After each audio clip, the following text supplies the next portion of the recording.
Hər kəsə salam olsun. Növbəti enerji dərsinə deyək, xoş gəlmisiniz.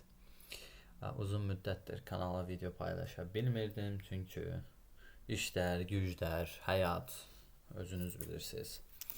Vaxt olmadığı üçün paylaşmadım. Həm də artıq belə deyək, AI-ın yaygınlaşmasından sonra istənilən məlumatları tapmaq daha da rahatdır.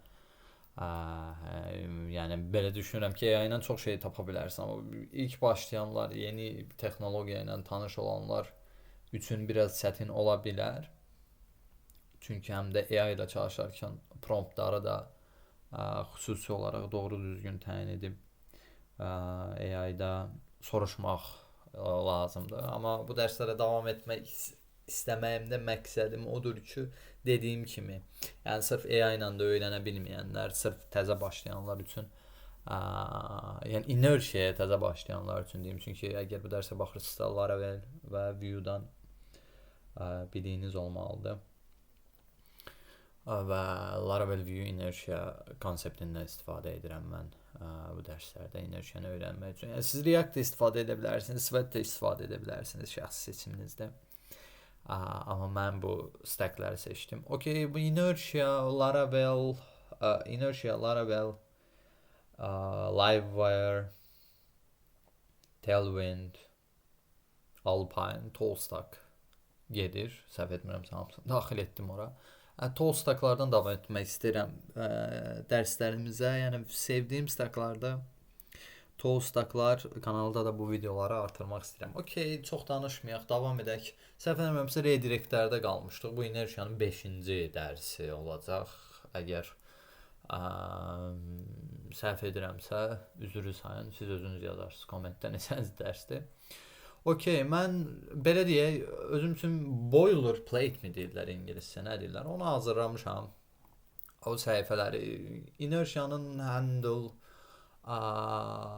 inertia request middleware var idi, bunu bilirdik. Bunu istifadə etməyəcəyik, niyə açdım bilmirəm.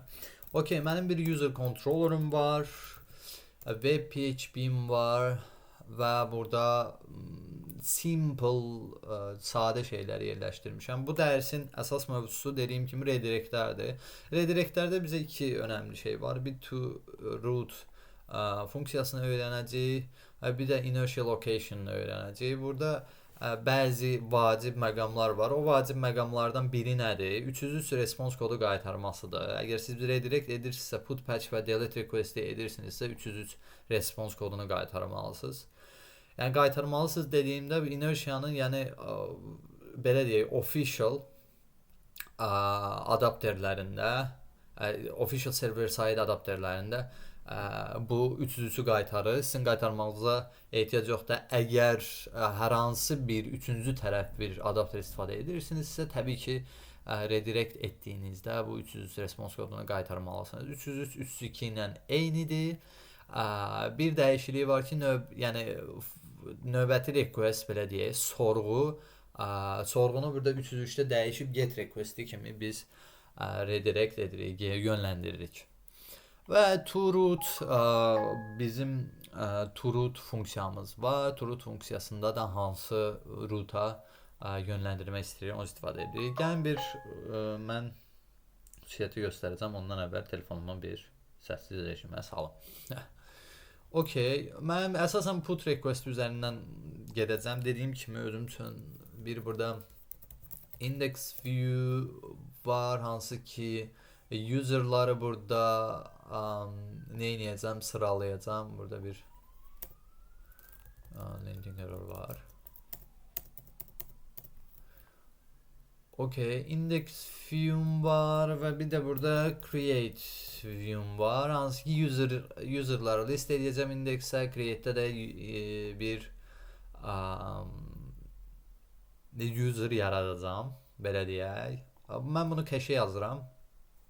Öncədən dərs hazırlıq gördüyüm üçün bundan istifadə edəcəm ki, vaxt getməsin. Okay, user'ları cache-dən çəkirəm. Burada da store'da da cache yazıram. Update'də də cache yazıram. Biz update'dən istifadə edəcəyik. Əsasən burada məqsəd put requestdə buradakı 303 response kodunu sizə göstərməkdir. Deməli, ilk bura daxil olduq. Deməli, indeksdə userları render etdik. Biz to-root'a baxacağıq və bir də location-a baxacağıq inertia fasadının altındakı metoda.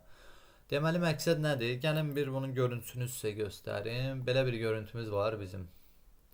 Deməli, create new user var burada, hansı ki biz linkdən istifadə edirik. Burada bəzi yeni şeylər görəcəksiniz.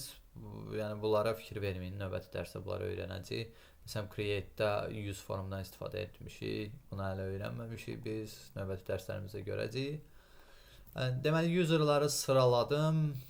Yəni məlumatları ekrana yazdım və deyək ki, yeni bir user. Burada create new user deməyək. Deyək ki, update user deyək. Deyək ki, hər hansı bir user'ı update edirik. Adını yazırıq bu şəkildə. Create user dediyimdə avtomatik olaraq bu bura əlavə olunacaq. Nəyə görə əlavə olunacaq? Gəlin baxaq. Create metodumda təbii ki, root user update göndərirəm. User update bu rootdur. Eyni name-lə update metoduna gedəcək. Update metodunda nə edirik? Dediyim kimi request-dən məlumatı alıram, cache-dən də alıram, yenidən cache-ə yazıram. Bura fikir verməyin.